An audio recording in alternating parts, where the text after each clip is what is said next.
영하 12도의 겨울밤, 저는 지금 고속도로 휴게소 화장실 앞에서 떨고 있어요. 가족이 탄 차가 떠난 지 정확히 3시간 27분이 지났어요. 아직도 남편이 했던 말이 귓가에 맴돌아요. 남편이 차 안에서 말했죠. 여보, 잠깐만 화장실 좀 다녀와. 차에서 기다릴게. 그땐 정말 그 말을 믿었어요. 36년을 함께 산 남편의 말을 어떻게 의심하겠어요. 화장실에서 나왔을 때 주차장엔 타이어 자국만 남아 있었어요. 처음엔 주차 위치를 착각했나 싶어서 휴게소를 3바퀴나 돌았어요. 발이 시려워서 감각이 없어질 때까지 돌고 또 돌았어요. 누군가 장난치는 거겠지. 금방 돌아오겠지. 계속 그렇게 중얼거렸어요. 편의점 유리문에 비친 제 모습이 너무 초라해 보였어요. 허리가 굽은 67살 노인이 핸드폰도 없이 덜덜 떨고 있는 모습이요. 지갑은 습관처럼 차 안 서랍에 뒀고 핸드폰은 충전한다며 남편이 들고 있었어요. 신분증도 카드도 현금 한 푼도 없는 빈손이었어요. 편의점 직원이 저를 이상하게 쳐다보기 시작했어요. 젊은 직원이 조심스럽게 물었어요. 어르신 괜찮으세요? 얼굴이 너무 창백하신데요. 괜찮다고, 가족이 금방 올 거라고 억지로 웃으며 대답했어요. 하지만 목소리가 떨리는 걸 숨길 수 없었어요. 휴게소 벤치에 앉아서 차가 들어올 때마다 벌떡 일어났어요. 검은색 그랜저, 우리 차와 같은 모델이 들어올 때마다 심장이 미친 듯이 뛰었어요. 그런데 번호판이 달랐어요. 매번 실망하면서도 다음 차를 기다렸어요. 마치 버려진 강아지처럼 주인을 기다리는 제 모습이 한심했어요. 옆 테이블 가족이 따뜻한 우동을 먹으며 웃는 소리가 칼처럼 가슴을 찔렀어요. 딸이 자기 엄마한테 말하더라고요. 엄마 빨리 먹고 가자, 춥잖아. 그 엄마가 딸의 머리를 쓰다듬으며 대답했어요. 그래, 얼른 먹고 따뜻한 차로 가자. 그 평범한 대화가 제게는 너무나 잔인하게 들렸어요. 4시간이 지나자 편의점 직원이 다시 다가왔어요. 이번엔 좀 더 단호한 목소리로 말했어요. 어르신 혹시 길을 잃으신 건 아니세요? 아니라고, 가족이 올 거라고 또 거짓말을 했어요. 직원이 한숨을 쉬며 말했죠. 어르신, 여기 CCTV 보면 차량 출입 기록 확인할 수 있어요. 그 말에 갑자기 온몸에 소름이 돋았어요. CCTV, 맞아요. CCTV가 있었어요. 하지만 동시에 이상한 생각이 들었어요. 남편이 차를 주차했던 위치가 떠올랐는데 그곳이 딱 CCTV 사각지대였어요. 화장실 입구 쪽으로 차를 빼면서도 카메라를 피하는 각도로 나갔을 거예요. 설마, 정말 설마 하는 생각이 머릿속을 가득 채웠어요. 직원이 말을 이었어요. 순찰대에 신고하시는 게 좋을 것 같은데요. 신고라는 단어에 손이 부들부들 떨리기 시작했어요. 신고를 하면 정말 버려진 게 되는 거잖아요. 아직 돌아올지도 모르는데, 아직 기다려볼 시간이 있는데, 체면이고 자존심이고 다 무너지는 순간이었어요. 5시간째 휴게소 히터 옆에 쪼그리고 앉아있을 때였어요. 화물차 기사 아저씨가 담배를 피우러 나왔다가 저를 봤어요. 아저씨가 걱정스러운 얼굴로 물었어요. 어르신, 왜 여기 혼자 계세요? 이 추운 날. 가족을 기다린다고 대답했더니 아저씨가 고개를 갸웃했어요. 아저씨가 말했죠. 5시간 넘게 여기 계시는 거 봤는데 정말 오실까요? 그 말이 비수처럼 가슴에 꽂혔어요. 남들 눈에도 제가 버려진 사람으로 보이는구나. 더 이상 부정할 수 없는 현실이 목을 조여왔어요. 아저씨가 자기 핸드폰을 건네며 말했어요. 연락이라도 한번 해보세요. 남편 번호를 외우고 있었지만 손가락이 떨려서 번호를 누르기가 힘들었어요. 신호음이 울리고 한 번, 두 번, 세 번. 그리고 들려온 안내 음성. 고객님이 전화를 받을 수 없습니다. 차단당한 거였어요. 그 순간 다리에 힘이 풀려 주저앉을 뻔했어요. 화물차 기사 아저씨가 저를 부축하며 말했어요. 어르신 일단 따뜻한 데로 가시죠. 휴게소 푸드코트 구석에 앉아서 뜨거운 물만 홀짝였어요. 주머니를 뒤져도 동전 하나 없었거든요. 옆 테이블에서 버려진 일회용 컵에 물을 데워 마시는 제가 너무 비참했어요. 그때 편의점 직원이 컵라면 하나를 들고 왔어요. 직원이 말했죠. 제가 사드리는 거예요. 드시고 힘내세요. 그 작은 친절에 눈물이 왈칵 쏟아질 것 같았어요. 하지만 울면 정말 끝인 것 같아서 꾹 참았어요. 6시간이 지났을 때 드디어 인정했어요. 가족이 저를 버리고 간 거라는 걸요. 치매 초기 진단을 받은 후로 며느리가 저를 보는 눈빛이 달라졌었어요. 딸도 요양원 팸플릿을 들고 왔다가 제가 화를 내니까 슬그머니 숨겼었죠. 그런데 이렇게 고속도로 휴게소에 버릴 줄은 정말 몰랐어요. 마치 병든 개를 산속에 버리듯이 그렇게 버릴 줄은요. 순찰대가 도착했을 때 저는 이미 모든 걸 포기한 상태였어요. 경찰관이 신분을 확인하려 했지만 신분증이 없어서 절차가 복잡하다고 했어요. 경찰관이 말했어요. 어르신 가족 연락처라도 아시면 확인해 드릴게요. 이미 차단된 번호들을 불러주는 제 목소리가 너무 초라했어요. 그런데 그때였습니다. 정말 충격적인 사실을 알게 된 건요. 해시태그 챕터 2 밤샘 뒤의 결심. 휴게소에서 밤을 새우는 동안 저는 1000번도 넘게 생각했어요. 내가 뭘 잘못했나? 왜 이런 일이 일어났나? 끝없이 자책했어요. 새벽 3시쯤 화물차 기사 아저씨들이 모여있는 흡연실로 갔어요. 거기서 들은 얘기가 제 가슴을 후벼 팠어요. 한 기사 아저씨가 말했죠. 어제 저녁에 본 그 차 톨게이트 통과 기록 확인해 볼까요? 그 아저씨가 운송회사 시스템으로 뭔가를 검색하더니 이상한 표정을 지었어요. 아저씨가 조심스럽게 말했어요. 어르신 가족분들 차가 7시간 전에 대전 톨게이트를 통과했네요. 대전이라니 이미 수도권을 완전히 벗어난 거였어요. 서울 집으로 돌아간 게 아니라 정반대 방향으로 달아난 거예요. 마치 도망치듯이 추적을 피하듯이 말이에요.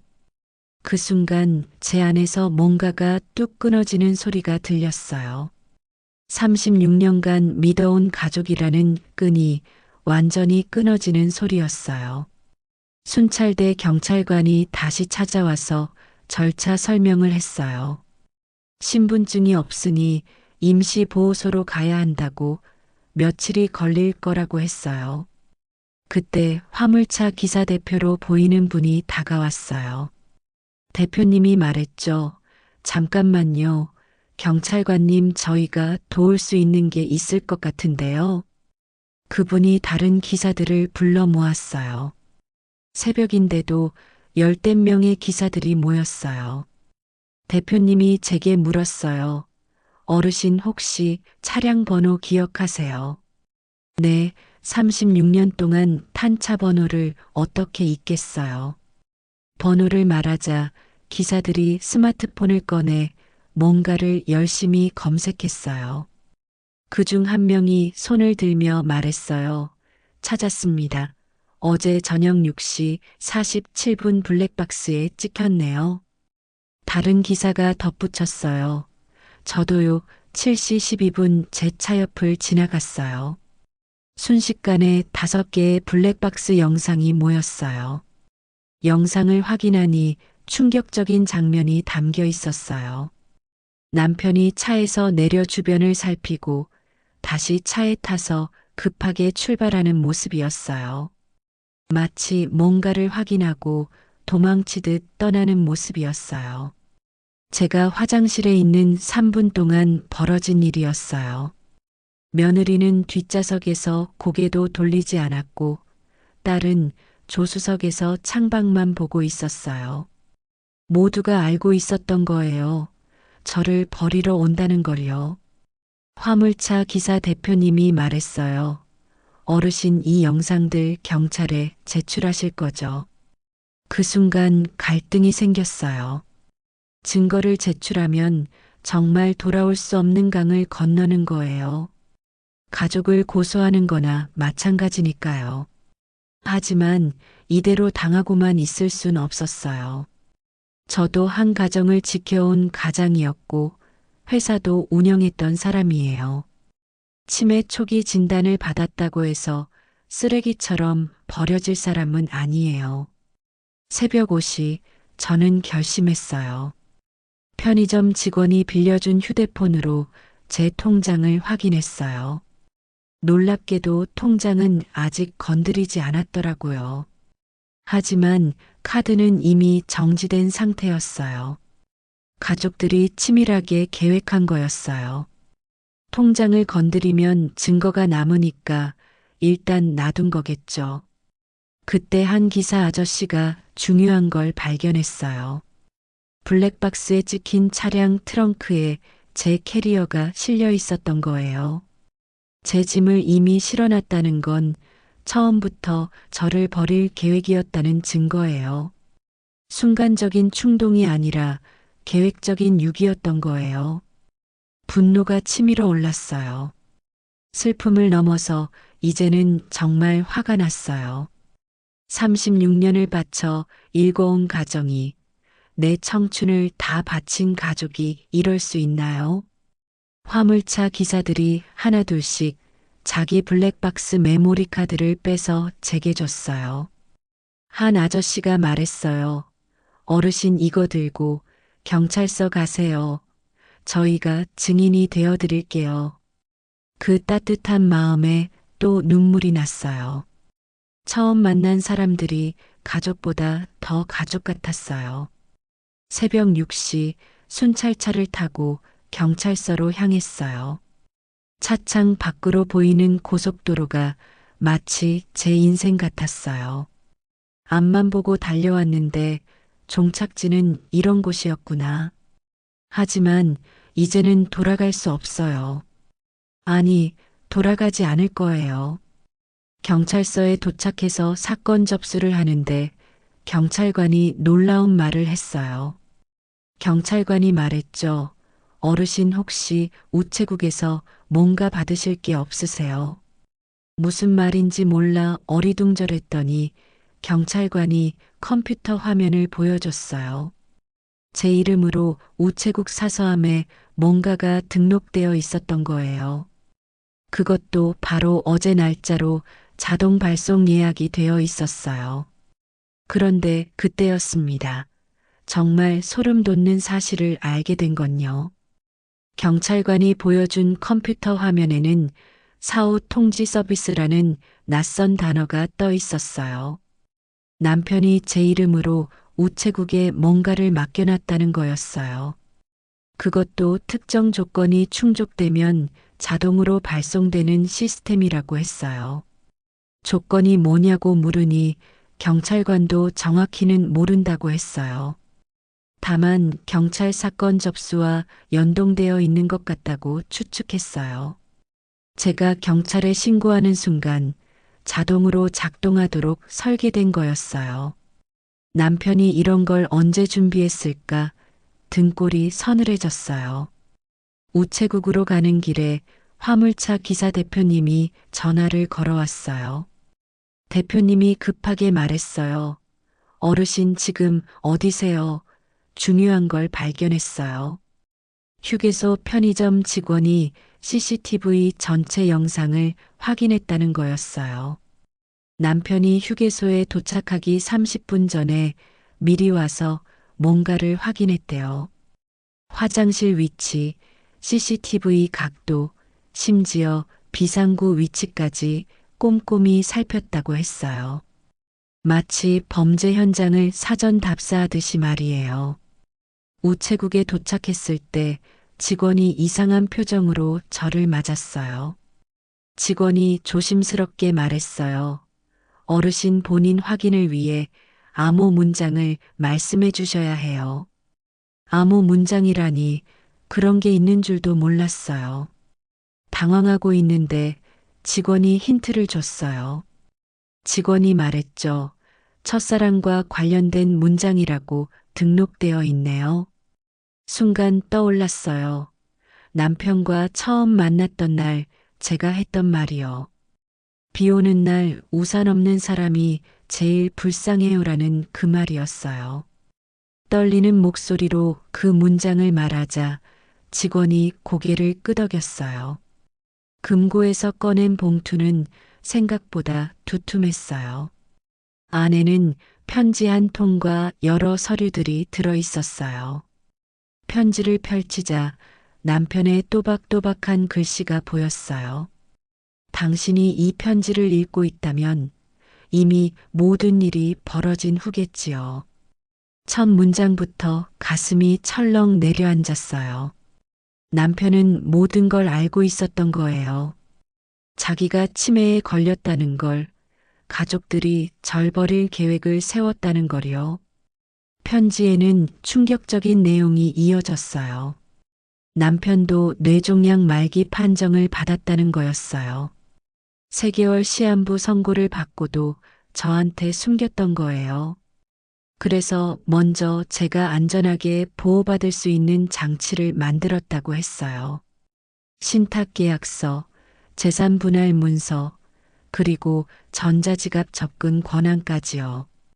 모든 재산을 제 단독 명의로 바꿔놓았고 가족들은 한 푼도 건드릴 수 없게 했대요.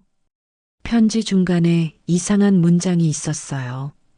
세로로 읽으면 진실이 보입니다라는 문장이요. 다시 편지를 세로로 읽어보니 숨겨진 메시지가 나타났어요. 전자지갑 비밀번호의 일부가 숨겨져 있었던 거예요. 나머지는 제가 아는 특별한 날짜들을 조합하면 된다고 했어요. 그 순간 화물차 기사 대표님이 또 전화를 걸어왔어요. 대표님이 흥분해서 말했어요. 어르신 놀라지 마세요. 더 큰 증거를 찾았어요.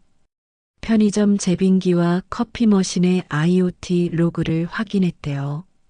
남편이 저를 화장실로 보내기 직전에 뜨거운 커피를 2잔 뽑았던 거예요. 하나는 버리고 하나는 차에 가져갔는데 시간 기록이 정확히 남아 있었어요. 저를 유기하기 5분 전의 행동이 고스란히 기록된 거예요. 이런 사소한 디지털 흔적들이 모여서 완벽한 증거 사슬을 만들고 있었어요. 그런데 편지 마지막 부분에서 정말 소름 돋는 내용을 발견했어요. 남편이 쓴 내용인데 그들 뒤에는 더 큰 그림자가 있습니다라고 적혀 있었어요. 가족들이 누군가의 사주를 받았다는 암시였어요. 바로 밑에는 채권자 브로커를 조심하세요라고 적혀 있었어요. 우리 가족이 빚 때문에 누군가와 거래를 했다는 거였어요. 저를 법적 무능력자로 만들면 재산을 처분할 수 있다고 꼬드긴 누군가가 있었던 거예요. 경찰관이 다가와서 말했어요. 어르신 이제 정식으로 사건 번호가 부여됐습니다. 사건 번호가 나오자마자 휴대폰이 울렸어요. 모르는 번호였는데 받아보니 변호사라고 자신을 소개했어요. 변호사가 말했어요. 안녕하세요. 고객님, 남편분이 미리 선임해둔 변호사입니다. 남편이 변호사까지 미리 선임해뒀다니 정말 치밀한 사람이었어요. 변호사는 즉시 가압류 신청과 형사고소를 진행하겠다고 했어요. 저는 복잡한 심정이었어요. 남편이 저를 지키려고 이렇게까지 준비했는데 정작 본인은 시한불안이요. 화물차 기사들이 만들어준 단체 채팅방에 증거들이 계속 올라왔어요. 시간대별로 정리된 블랙박스, 휴게소 결제 내역, 심지어 날씨 기록까지요. 모든 게 저를 돕기 위해 움직이고 있었어요. 그런데 그때였습니다. 변호사가 충격적인 말을 했어요. 변호사가 말했어요. 남편분이 6개월 전부터 모든 재산을 신탁으로 묶어놨습니다. 그것도 제3자가 절대 건드릴 수 없는 특수 신탁이라고 했어요. 가족이라도 제 동의 없이는 단 한 푼도 인출할 수 없는 구조였어요. 남편이 자신의 죽음까지 계산해서 설계한 완벽한 보호막이었어요. 우체국 사서함으로 다시 가서 남은 서류들을 자세히 살펴봤어요.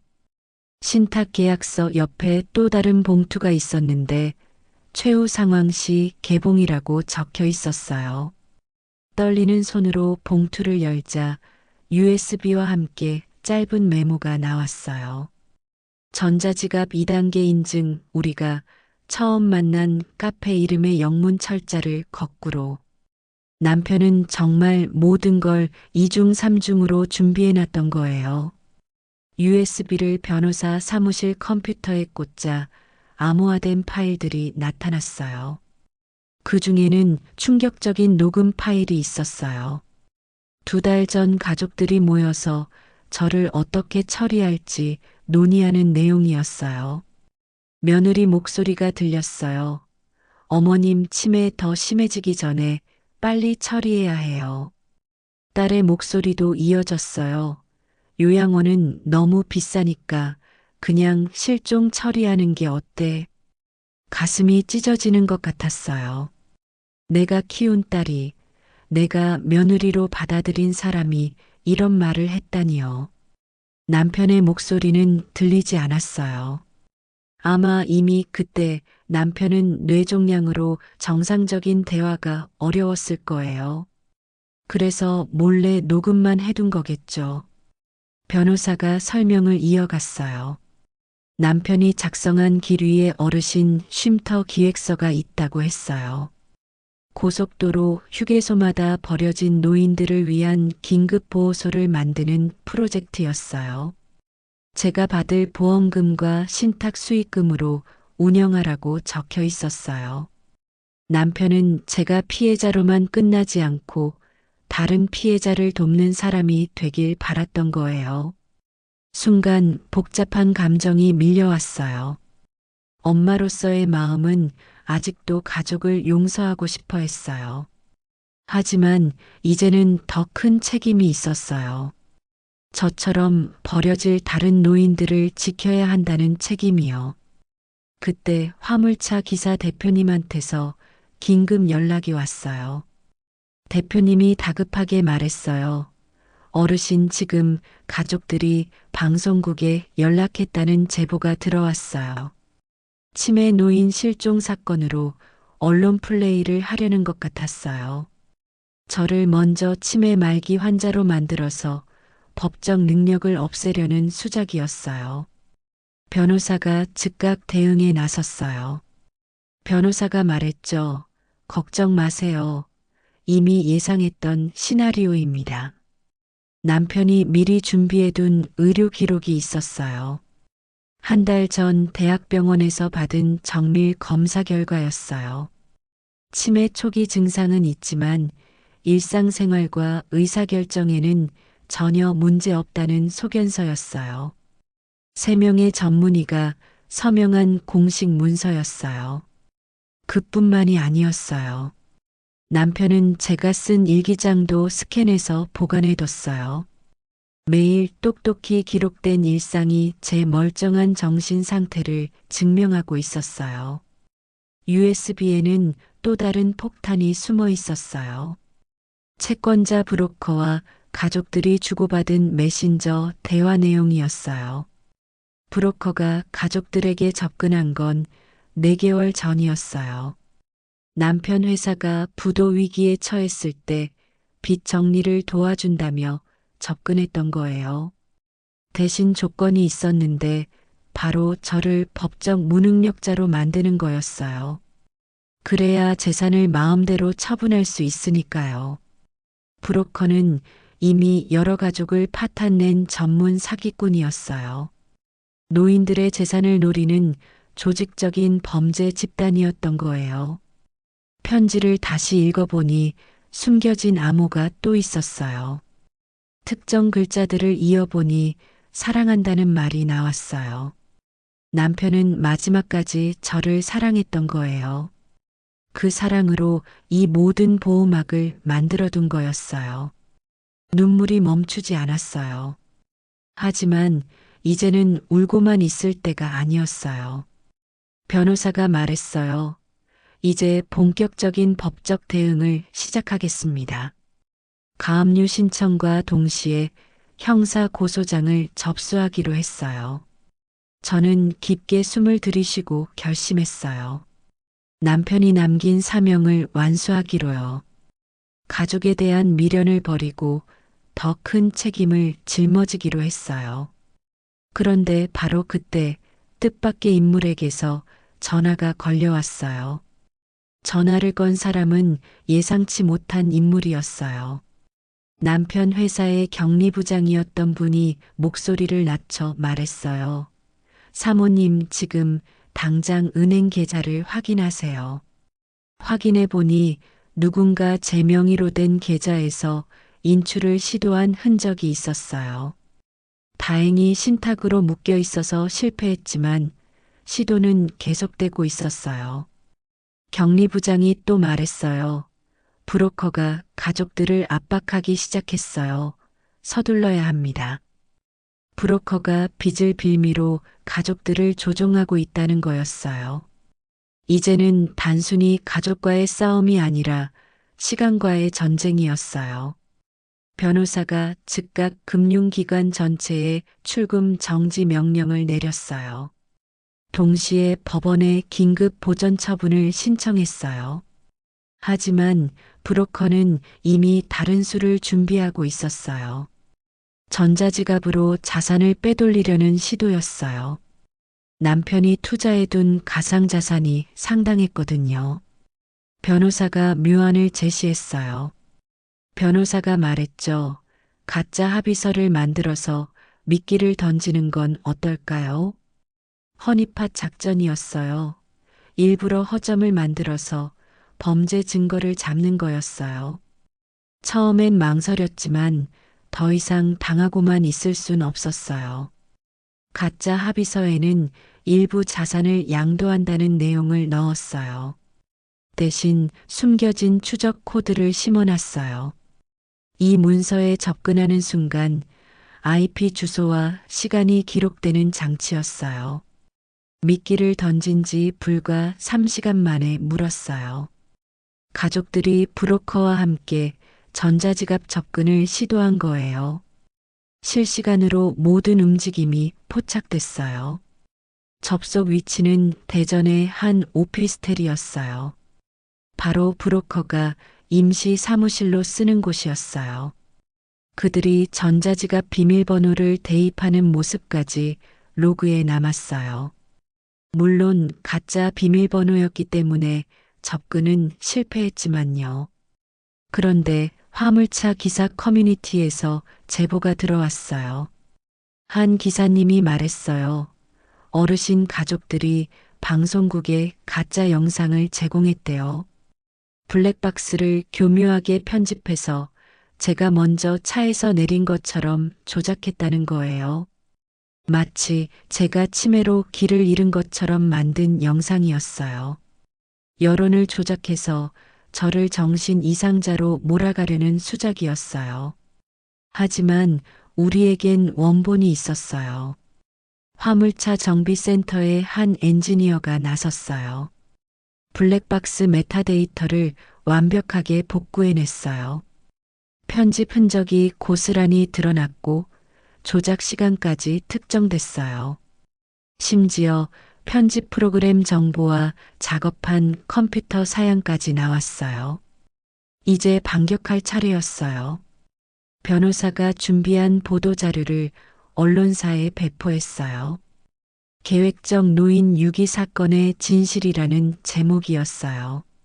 원본 영상과 편집본을 비교한 자료를 함께 첨부했어요. 동시에 허니팟에 걸린 브로커의 접속 기록도 공개했어요. 반응은 즉각적이었어요. 여론이 완전히 뒤집어졌어요. 처음엔 치매 노인 실종으로 알려졌던 사건이 충격적인 범죄로 바뀌었어요. 특히 브로커의 존재가 알려지면서 분노가 폭발했어요. 비슷한 피해를 입은 다른 가족들도 제보를 시작했어요. 그때 브로커 측에서 연락이 왔어요. 브로커가 직접 전화해서 말했어요. 지금 그만두면 가족들은 무사할 겁니다. 협박이었어요. 하지만 저는 이미 마음을 정했어요. 차갑게 대답했어요. 법정에서 만나죠. 브로커가 마지막으로 말했죠. 후회하실 겁니다. 우리가 누군지 아세요. 전화를 끊고 나니 손이 떨렸어요. 하지만 물러설 수 없었어요. 화물차 기사 대표님이 문자를 보내왔어요. 어르신, 저희가 24시간 교대로 지켜드릴게요. 전국의 화물차 기사들이 자발적으로 경호를 자처한 거예요. 변호사도 경찰에 신변 보호를 요청했어요. 이제 본격적인 전쟁이 시작됐어요. 다음 날 아침 법원에서 연락이 왔어요. 보전 처분이 인용됐고 모든 재산이 동결됐다는 소식이었어요. 가족들은 이제 한 푼도 건드릴 수 없게 됐어요. 그리고 검찰에서도 수사에 착수했다고 연락이 왔어요. 브로커 조직을 겨냥한 전면 수사였어요. 제가 제출한 증거들이 결정적이었다고 했어요. 특히 허니팟으로 잡은 실시간 범죄 시도가 확실한 증거가 됐대요. 저는 화물차 기사님들과 함께 작은 승리를 자축했어요. 하지만 아직 끝이 아니었어요. 브로커는 최후의 수단을 준비하고 있었거든요. 그런데 바로 그 순간 예상치 못한 일이 벌어졌어요. 예상치 못한 일은 딸한테서 걸려온 전화였어요. 10년 만에 듣는 딸의 울음소리가 수화기 너머로 들려왔어요. 딸이 흐느끼며 말했어요. 엄마 미안해요. 정말 미안해요. 순간 마음이 무너져 내렸어요. 그 한마디에 36년 키운 정이 다시 솟구쳤어요. 엄마라는 이름은 참 잔인한 것 같아요. 아무리 상처를 받아도 자식의 울음소리 하나에 다 무너지니까요. 딸이 계속 말했어요. 엄마 우리 한 번만 만나서 얘기해요. 제발요. 변호사는 절대 만나지 말라고 신신당부했었어요. 감정적으로 흔들려서 불리한 말을 할 수 있다고 경고했었죠. 하지만 딸의 울음소리에 이성이 마비됐어요. 그래, 한 번만 만나자. 그렇게 대답하고 말았어요. 약속 장소는 변호사 사무실 근처 카페였어요. 안전을 위해 화물차 기사님 두 분이 멀리서 지켜봐 주기로 했어요. 카페에 들어서자 딸뿐만 아니라 며느리, 그리고 낯선 남자가 앉아 있었어요. 그 남자가 명함을 내밀며 말했어요. 브로커 측 변호사입니다. 속았다는 걸 그때 깨달았어요. 이건 가족 상봉이 아니라 합의 협상 자리였던 거예요. 브로커 측 변호사가 서류를 펼치며 말했어요. 간단합니다. 서로 좋게 끝내시죠. 재산의 70%를 받는 대신 형사 고소를 취하하라는 내용이었어요. 거기에 한 가지 조건이 더 있었어요. 이 모든 일을 오해로 인한 해프닝으로 언론에 해명하라는 거였어요. 제 명예를 지켜주는 대신 그들의 범죄를 덮으라는 거였죠. 딸이 제 손을 잡으며 애원했어요. 엄마, 우리가 잘못했어. 하지만 가족이잖아. 용서해줘. 그 따뜻한 손길에 잠깐 마음이 흔들렸어요. 그래, 가족이니까 용서하는 게 맞는 건가? 순간 입에서 나와버린 말이 있었어요. 그래도 아빠가 그렇게 준비한 건데, 라고 중얼거렸어요. 브로커 변호사의 눈이 번뜩였어요. 그가 재빨리 녹음기를 꺼내들며 말했죠. 방금 남편분이 계획했다고 하셨죠.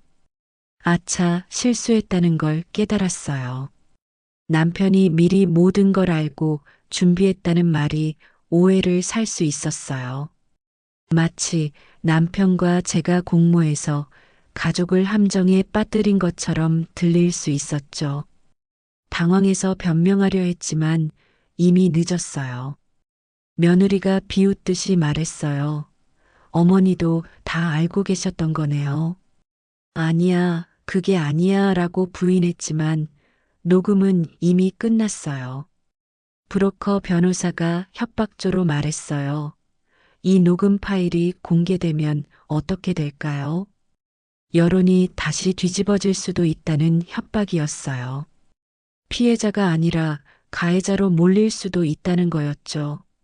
제 변호사한테 급히 연락했지만 전화를 받지 않았어요.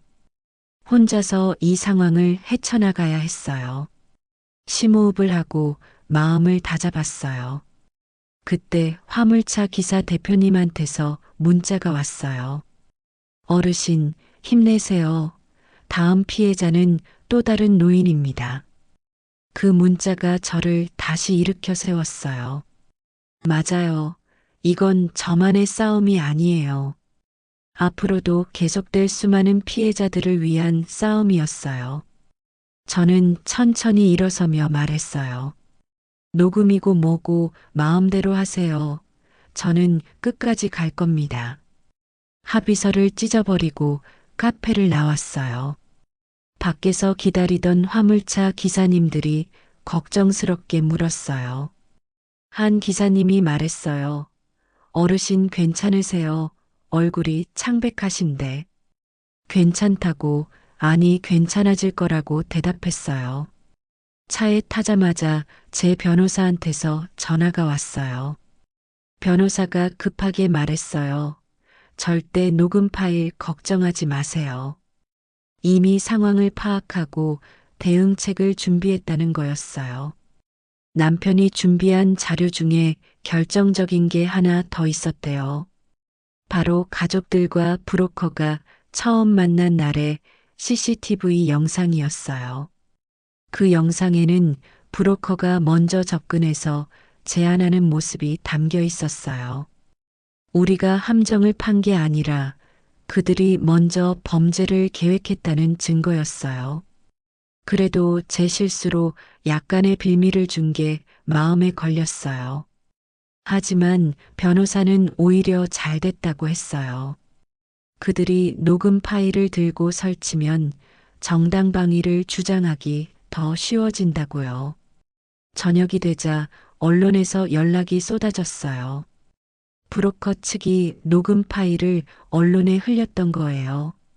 하지만 기자들의 반응은 예상과 달랐어요. 한 기자가 말했어요. 어르신 걱정 마세요. 진실은 다 드러날 겁니다. 이미 브로커 조직의 실체가 너무 많이 알려진 상태였거든요. 조작된 녹음 몇 개로는 여론을 바꿀 수 없었어요. 오히려 브로커가 더 궁지에 몰렸어요. 그런데 그날 밤 정말 충격적인 전화를 받았어요. 충격적인 전화는 검찰 수사관한테서 온 거였어요. 수사관이 말했어요. 브로커의 실체를 파악했습니다. 내일 법정에서 모든 게 밝혀질 겁니다. 드디어 첫 공판 날이 밝았어요. 법정은 이미 많은 방청객들로 가득 차 있었어요. 비슷한 피해를 입은 다른 노인들과 그 가족들이 와 있었어요. 언론사 기자들도 빼곡히 자리를 채웠어요. 피고인석에 앉은 가족들의 얼굴이 보였어요. 딸은 고개를 숙이고 있었고 며느리는 무표정했어요. 그리고 그 옆에 브로커가 앉아 있었어요. 50대 중반의 평범해 보이는 남자였어요. 하지만 그의 눈빛은 차갑고 계산적이었어요. 검사가 일어서며 증거 제시를 시작했어요. 법정 앞 대형 스크린이 3분할로 나뉘었어요. 첫 번째 화면에는 블랙박스 원본 영상이 재생됐어요. 두 번째 화면에는 톨게이트와 하이패스 통과 기록이 실시간으로 표시됐어요. 세 번째 화면에는 휴게소 IoT 기기들의 로그가 흘러갔어요.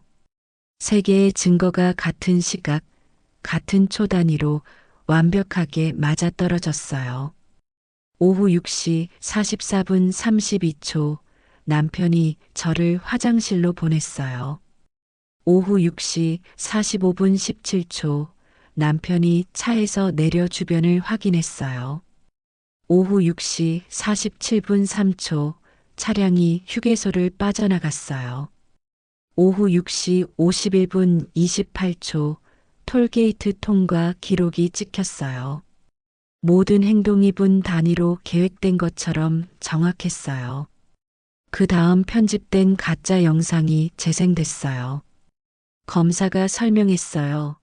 이 영상은 해시값이 일치하지 않습니다. 조작된 증거입니다. 화면에 메타데이터 분석 결과가 떴어요. 편집 시간, 사용된 프로그램, 심지어 작업한 컴퓨터의 MAC 주소까지 나왔어요. 그 컴퓨터는 브로커 사무실에 있는 것으로 확인됐어요.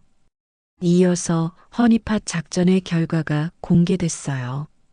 가짜 합의서에 접근한 IP 주소, 시간, 그리고 시도한 모든 행동이 로그로 남아 있었어요.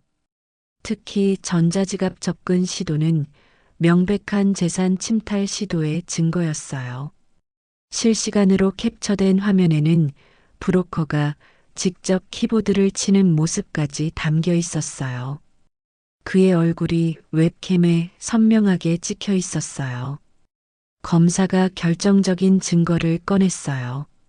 남편이 숨겨둔 녹음 파일이었어요. 브로커가 가족들에게 접근해서 제안하는 내용이 고스란히 담겨 있었어요. 브로커의 목소리가 법정에 울려 퍼졌어요. 노인을 무능력자로 만들면 재산은 자동으로 넘어옵니다. 그 순간 방청석에서 탄식이 터져 나왔어요. 브로커의 실체가 완전히 드러난 순간이었어요. 그는 단순한 사기꾼이 아니었어요. 조직적으로 노인들을 타겟으로 삼는 전문 범죄자였어요. 이미 7가족을 파탄낸 전과가 있었다는 게 밝혀졌어요. 변호사가 우체국 사서함에서 나온 서류들을 제출했어요. 남편의 편지와 신탁 계약서 원본이었어요. 편지에는 날짜가 명확히 적혀 있었어요. 브로커가 접근하기 한 달 전에 이미 작성된 거였어요. 남편은 뇌종양 진단을 받고 모든 걸 예상했던 거예요. 가족들이 흔들린 걸 알고 제가 위험에 처할 걸 알았던 거예요. 그래서 완벽한 보호 장치를 만들어 둔 거였어요. 재판부가 증인을 소환했어요. 화물차 기사 대표님이 증인석에 섰어요. 대표님이 말했어요. 저희는 그날 밤 어르신이 버려지는 걸 목격했습니다. 15명의 기사가 같은 증언을 했어요. 편의점 직원, 휴게소 청소 직원들까지 줄줄이 증언했어요. 모두가 저를 위해 나서준 거였어요. 브로커 측 변호사가 마지막 발악을 했어요. 제가 실수로 한 녹음을 증거로 제출했어요. 하지만 재판부는 일축했어요. 재판장이 말했어요. 이미 범죄가 시작된 후의 대화는 증거 능력이 없습니다. 오히려 피해자를 압박한 증거가 될 뿐이라고 했어요. 가족들이 무너지기 시작했어요. 며느리가 울며 말했어요. 저희가 속았어요. 브로커한테 속은 거예요.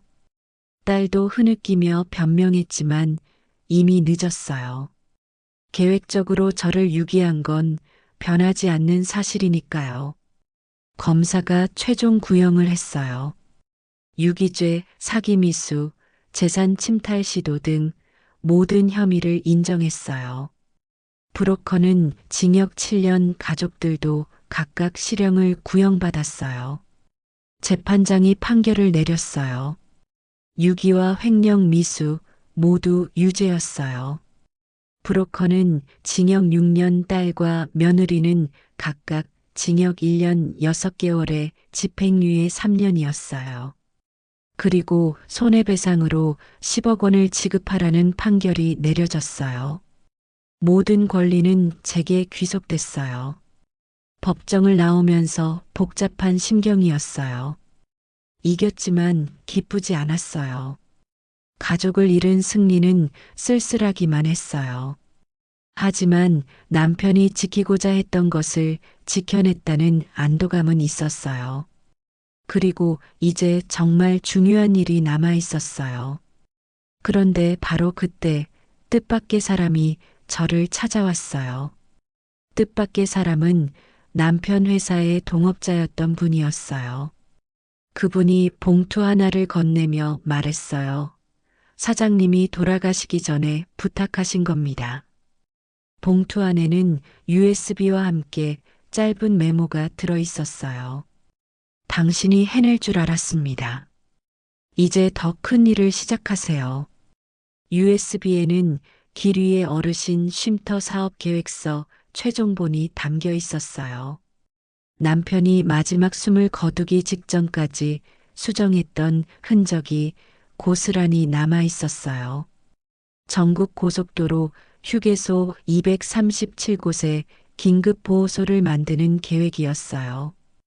24시간 난방이 되는 쉼터, 무료 급식, 의료 상담까지요.